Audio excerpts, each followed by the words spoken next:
Hello viewers, science class 8th, question answer of chapter number 16. Name of the chapter is light. Question number first, suppose you are in a dark room. मान लो आप एक अंधेरे कमरे में हैं. Can you see the object in the room? क्या आप कमरे में रखे ऑब्जेक्ट वस्तुओं को देख सकते हैं? Can you see the object outside the room? क्या आप कमरे से बाहर देख सकते हैं वस्तुओं को? एक्सप्लेन कीजिए. If we are in a dark room, यदि हम अंधेरे कमरे में हैं, then it is not possible to us to see the object in the room. तब ये पॉसिबल नहीं है कि हम ऑब्जेक्ट्स को देख सकें. However objects outside the room are also visible to us. लेकिन हम बाहर देख सकते हैं कब, जब क्या प्रेजेंट हो, light. An object become visible, हम ऑब्जेक्ट को तभी देख पाते हैं when light reaches our eyes, जब लाइट हमारे आँखों तक पहुँचती है. After being reflected from the object, पहले लाइट कहाँ से रिफ्लेक्ट होकर आएगी? ऑब्जेक्ट से, फिर हमारी आँखों में आएगी, उसके बाद हमें ऑब्जेक्ट को दिखाई देता है. If there is no light in the room, यदि कमरे में कोई लाइट नहीं है, then the object inside the room can not reflect any light, तब कोई भी लाइट रिफ्लेक्ट नहीं होगी. अगर लाइट रिफ्लेक्ट नहीं होगी तो इसका मतलब कोई भी आपको इमेज दिखाई नहीं देगी. Hence we can't see in a dark room, हम अंधेरे कमरे में नहीं देख सकते. If there is a light present outside, इसका रीज़न है यदि बाहर लाइट प्रेजेंट है, then we can see the object outside the room, तभी हम बाहर देख सकते हैं. नेक्स्ट है question number 2, differentiate between the regular and diffuse reflection. Does diffuse reflection mean the failure of the law of reflection, या फिर पूछ रहा है जो डिफ्यूज होता है इसको बोलते हैं इरेगुलर भी आप बोल सकते हो. क्या इसका मतलब लॉ ऑफ रिफ्लेक्शन यहाँ पे फेलियर हो गया है? देखो इसको कैसे करेंगे. देखिए इसका आंसर आप कैसे लिखेंगे. आप एक साइड लाइन लिखेंगे, एक साइड लिखेंगे रेगुलर और एक साइड क्या लिखेंगे? डिफ्यूज्ड. जब भी डिफरेंस हो बीच में एक लाइन लगाएंगे, एक साइड लिखेंगे रेगुलर, आपने कंप्लीट लिखना है रेगुलर रिफ्लेक्शन, और दूसरी साइड क्या लिखेंगे? Diffuse reflection. तो सबसे पहले हम समझते हैं रेगुलर. इसका आपने डायग्राम भी ड्रॉ करना है इसी में ही. देखिए रेगुलर में सरफेस कैसा है? एक जैसा है, स्मूथ है. यहाँ पे देखिए नीचे पॉलिश करे कि because light does not pass, ताकि लाइट पास ना हो. ये देखिए इनको बोलते हैं इंसिडेंट रे ऑफ लाइट. जो लाइट गिर रही है किसी भी ऑब्जेक्ट के ऊपर, क्या बोलते हैं उसको? Incident ray of light. ये जो रिफ्लेक्ट होगी किसको बोलते हैं? Reflected ray of light. तो ये आप इसका डायग्राम बनाएंगे. इसमें देखिए लाइट जो है कैसे पड़ रही है, कैसे रिफ्लेक्ट हो रही है? पैरेलल. पैरेलल किसे कहते हैं? दो लाइनें से पैरेलल हो, जिनमें गैप सेम हो, जिनमें गैप क्या हो? सेम हो, और ये दो लाइन कभी भी आपस में ना मिले, उसको बोलते हैं पैरेलल लाइन. तो रेगुलर वाले में देखिए सरफेस कैसा है? स्मूथ, एक जैसा है. जैसे लाइट इंसिडेंट हो रही है वैसे रिफ्लेक्ट हो रहे हैं यहाँ पे. और इसका आप डायग्राम भी बनाएंगे. और इरेगुलर में आप कैसे बनाएंगे? देखिए यहाँ पे सरफेस कैसा है? टेढ़ा मेढ़ा है, यानी कि एक जैसा नहीं है. ये होती है incident ray of light, light पड़ रही है, बट इसमें जो रिफ्लेक्ट हो रही है, रिफ्लेक्टेड रे, ये पैरेलल नहीं है. कुछ तो देखिए ऐसे जा रही है, कुछ ऐसे जा रही है, कुछ ऐसे जा रही है. तो सबसे पहले आप है ना डेफिनेशन किसके लिए, डायग्राम दोनों के बनाएंगे आप. डिफ्यूज रिफ्लेक्शन की डेफिनेशन यहाँ से लिखेंगे, when all the parallel rays reflected from a plane surface not parallel, उसको बोलते हैं डिफ्यूज. और इसी में से देख के आप लिखेंगे किसकी डेफिनेशन? रेगुलर की. किसकी लिखेंगे? रेगुलर की. वो कैसे लिखेंगे?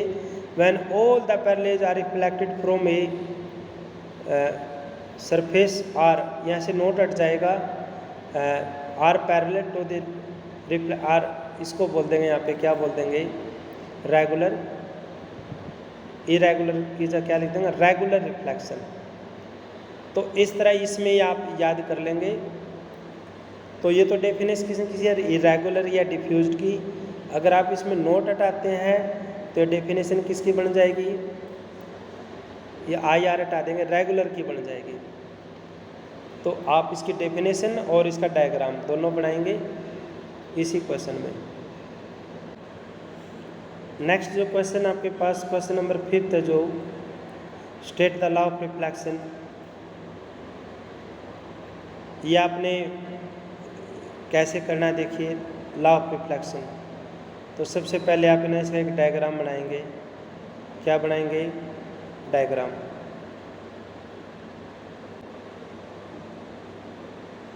डायग्राम देखिए कैसे बनाएंगे आप।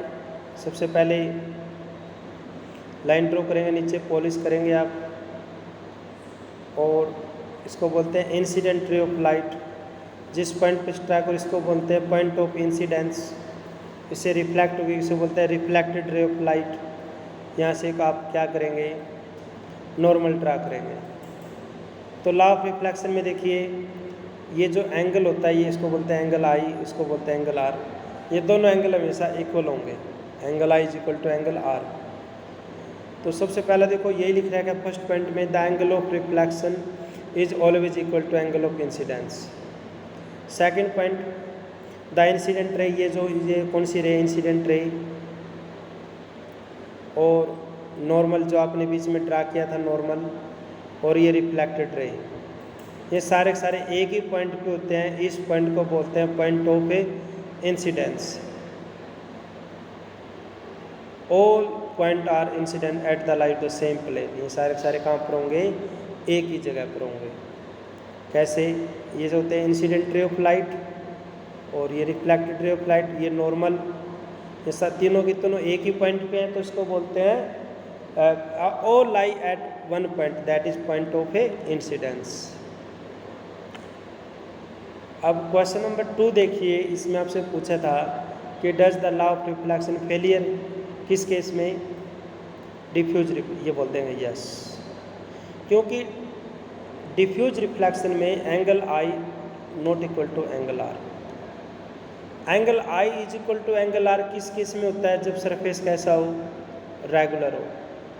इरेगुलर वाले में नोट आ जाएगा। देखो इसमें लिखा भी होगा law of reflection are not, इसमें एप्लीकेबल नहीं है। आप लिखते हैं yes, angle i not equal to angle r, क्योंकि सरफेस कैसा नहीं है? समोथ नहीं है। क्वेश्चन नंबर 3 देखेंगे। Mention against each of the following whether regular. आपने ये बताना है कि इनमें से पार्ट में से कौन सा रेगुलर है और कौन सा इरेगुलर है। तो फर्स्ट देखिए आपके पास है पॉलिश वुडन टेबल। जो वुडन की जो टेबल होती है, अगर उसको पॉलिश कर दे तो वो सरफेस कैसा बन जाएगा? उसको क्या बोलेंगे? Regular reflection. आप polish surface is an example है किसका? Smooth surface. आप polish wooden table has a smooth surface, hence reflection from the polish will be regular होगा। तो आपने सिर्फ रीजन बताना है कि रेगुलर है या इरेगुलर, ये आपने इसको समझना है बस। चौक पाउडर, चौक पाउडर आपको पता है कैसे होता है? इरेगुलर, तो उसकी कोई फिक्स शेप नहीं होती, वो रेगुलर नहीं है। कार्डबोर्ड सरफेस, आपको पता है कि जो कार्ड गत्ता होता है वो एक जैसा नहीं होता, डिफ्यूज होता है। आगे जो मार्बल फ्लोर होता है, मार्बल फ्लोर देखा होगा आपने, अगर उसके ऊपर वाटर फैला दे, गिरा दे, तो वो कैसा बन जाएगा? Regular reflection. मिरर कैसे होता है? रेगुलर होता है। Piece of paper, piece of paper है, चौक पाउडर है, ये सारे क्या है? इरेगुलर, क्योंकि ये रेगुलर नहीं होते। ये हमने कर लिया लॉ। क्वेश्चन 5 तो हम बाद में करेंगे। क्वेश्चन 6 देखते हैं। फिलिंग द ब्लैंक आपके पास।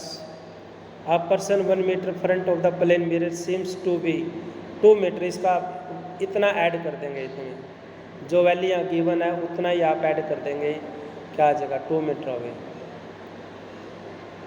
B if you touch left your eye the right of plane mirror, you it will be seen the mirror that you write in left hand।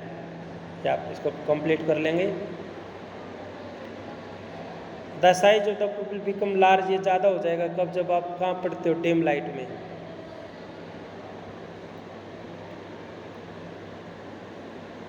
Night birds होते हैं जो उनके जो है cons होते हैं वो लेस छोटे होते हैं, देन देयर आइज, आँखों से। क्वेश्चन नंबर 7 है एंगल ऑफ इंसिडेंस यानी कि angle of i is equal to angle of reflection. ये ऑलवेज होता है हमेशा, ए ऑप्शन पे टिक करेंगे, यूनिवर्सल है ये, हर जगह होता है ये। क्वेश्चन नंबर 8 देखेंगे सभी। Image form by plane mirror, जो आप प्लेन मिरर में जो इमेज बनती है वो कैसे बनती है। प्लेन मिरर में इमेज हमेशा कैसे बनती है, बी पे टिक करेंगे, वर्चुअल बनती है। वर्चुअल होता है आभासी, काल्पनिक मान लेना। बिहाइंड द मिरर, मिरर के पीछे बनती है और सेम साइज की बनती है, तो बी पे टिक करेंगे आप। क्वेश्चन 9 अभी नहीं करेंगे। क्वेश्चन 10 आप बुक में से करेंगे जो आपको करवाया है, लेवल स्केच, या आप आई का डायग्राम ड्रॉ करेंगे और कोई भी एनी 4 नाम लिख के एनी 4 कंप्लीट कर देंगे डायग्राम को। क्वेश्चन नंबर 11 आपके पास, Gurmeet wanted to perform activity laser torch, her teacher advise her not to do so, can you explain the basis of your teacher advice. देखो लेजर जो टॉर्च होती है ये हार्मफुल होती है, कभी भी इसको आंखों पे नहीं गिराना चाहिए। Laser torch is harmful for the human eyes because instant very high. यहाँ से लिखेंगे it can damage the retina, ये किसको डैमेज कर सकती है, हमारे रेटिना को, जिससे ब्लाइंडनेस, अंधा भी हो सकता है आदमी। It is advisable not to look at laser beam directly, कभी भी सीधा मत देखो लेजर टॉर्च की तरफ। क्वेश्चन नंबर 12 है आप केयर कैसे करेंगे आई की, यह आपने कर लिया था। फर्स्ट है जैसे visit and split regularly, avoid reading in dim light very bright light, कि कम लाइट में नहीं पढ़ेंगे ना तेज लाइट में पढ़ेंगे। Avoid direct explore the sunlight, sun की तरफ डायरेक्ट नहीं देखेंगे। क्लीन योर आइज, आँखों को अच्छी तरह बार बार धोएंगे क्विकली, अगर कोई डस्ट पार्टिकल चला भी गया है तो वो बाहर निकल जाएगा। Do not rub your eyes, आँखों को नहीं रगड़ेंगे कभी भी। मेंटेन ए डिस्टेंस, एक आप जैसे पढ़ते हो तो जो गैप है वो मेंटेन, जो आप डिस्टेंस होता है 25 सेंटीमीटर का, किस किस का बिटवीन बुक और आँखों के बीच का जो डिफरेंस होता है 25 सेंटीमीटर का, इसको बनाए रखेंगे। तो आप ये भी कर सकते हो पॉइंट, और जो बुक में है वो भी कर सकते हैं। तो एनी 4 कोई भी आप 4 पॉइंट करें। What is the angle of incidence, आपसे पूछ रहे हैं कि एंगल ऑफ इंसिडेंस क्या होगा। इफ़ द रिफ्लेक्टेड एंगल कितने डिग्री का बना रहे हैं यहाँ पे, 90 डिग्री का। तो सीधी सी बात है, जो भी आप एंगल दे दें उसका आप हाफ कर देंगे, आधा कर देंगे, वही आपका क्या आ जाएगा, आंसर आ जाएगा। इसी तरह आप ये कंप्लीट करेंगे। क्वेश्चन नंबर 14 आपके पास, हाउ मैनी इमेजेस, कितनी इमेज बनेगी, candle will be form to place between 2 parallel plane, 2 parallel plane है आपके पास और उसके बीच में जो गैप है वो है 40 सेंटीमीटर का।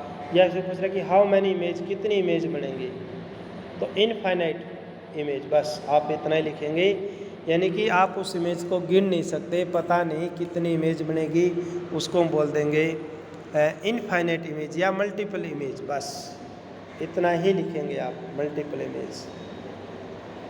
नेक्स्ट देखिए 15 आपने ये कंप्लीट करना है, इसको कैसे करेंगे देखिए। जैसे ये इंसिडेंट रे लाइट, ये रिफ्लेक्टेड होके कहाँ पे जाएगी, दूसरे ग्लास, दूसरे मिरर पे जाएगी, ऐसे कर लेना आप, किसके पास जाएगी, दूसरे के पास जाएगी। फिर इस पॉइंट पे क्या ड्रा करेंगे, नॉर्मल, जैसे आपने यहाँ पे नॉर्मल ड्रा किया था। यहाँ से फिर क्या होके जाएगी, ये रिफ्लेक्टेड होके जाएगी। अब देखिए यहाँ पे 60 का एंगल क्यों बना, यहाँ पे टोटल कितना है 60 है, तो यहाँ भी 60 बनेगा। अगर ये 60 है तो ये भी 60 होगा, ये 30 है तो ये भी 30 होगा। नेक्स्ट देखिए question number 16, Boojho stand at a just on the side of the plane mirror, जैसे आपको फिगर में गिवन है, यहाँ पे बूझो खड़ा है ए स्थान पे। Can he himself in the mirror, क्या वो अपने आप को इमेज में देख सकता है, और क्या वो PQRS को भी देख सकता है। देखिए इसका आंसर,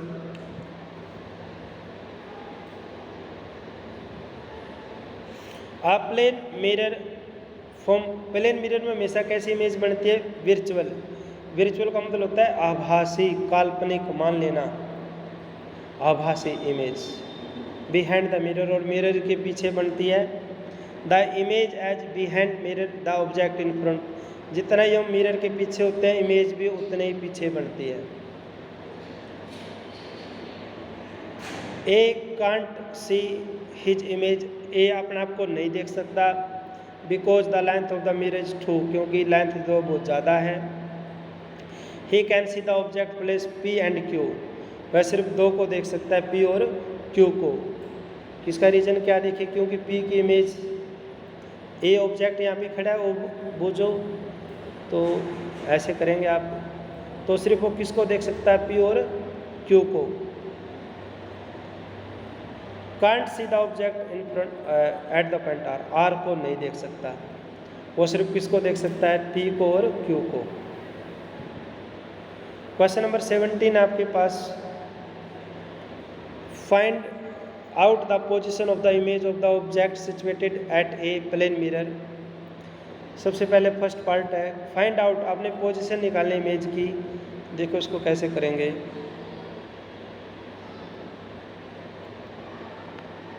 ये ए है यहाँ पे, सन की लाइट ऐसे करेंगे आप, यहाँ से रिफ्लेक्ट हो रही है लाइट, तो वर्चुअल काल्पनिक मान लेंगे, इसको पीछे की तरफ ड्रा करेंगे आप, पीछे की तरफ, तो इमेज किसकी बनी, ए की, और ये भी ए की है। तो आपने इसकी पोजीशन निकाल दी ए की, यही आपसे पूछ रहा था कि find out the position of the image A, तो इस तरह करेंगे आप। Second part, B part, can Paheli B see the image, क्या बी इमेज को देख सकता है। तो पहले एक आंसर देखते हैं, image of the object place a is form behind the mirror, जैसे ये इसके सामने खड़ा है तो इसके पीछे इसकी इमेज बनेगी, सेम साइज की बनेगी। The distance of the image from the mirror, equal आ गया ना, equal distance of the mirror. B में देखिए, yes Paheli at B can see the image, B देख सकता है। और सी आपसे पूछा था इसमें, कैन वो जो एट सी, सी इमेज क्या वो देख सकता है, देखो इसके सामने ही है तो देख सकता है। जैसे इस फिगर में देखिए, यार बहुत दूर है तो इसको नहीं देख सकता, तो इसको देख सकता है। इसकी इमेज यहाँ पे सेम साइज की बनेगी, ए पे ही बनेगी, और ये बी भी देख सकता है और सी भी।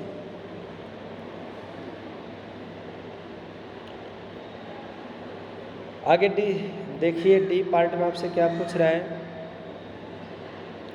Van Paheli move from B to C, अगर बी से सी चला जाए, where does the image to move, where does the image as move, image A कहाँ चले जाएगी। देखिए अगर बी से सी चला जाए, या तो बी से सी या सी से बी, ए के ऊपर कोई भी इफेक्ट नहीं पड़ेगा, ए सेम रहेगा। Image of the object A will not move, ये मूव नहीं करेगी, it will remain the same position. अगर बी से सी जाओ या सी से बी, कैसे भी मूव करो, ए के ऊपर कोई भी इफेक्ट नहीं होगा। तो ये कंप्लीट कर लेना आप सभी क्वेश्चन आंसर चैप्टर नंबर 16 के। अगर आपको वीडियो अच्छी लगे तो प्लीज़ आप इस चैनल को सब्सक्राइब कीजिए, ज़्यादा से ज़्यादा शेयर कीजिए। Thank you and have a nice day.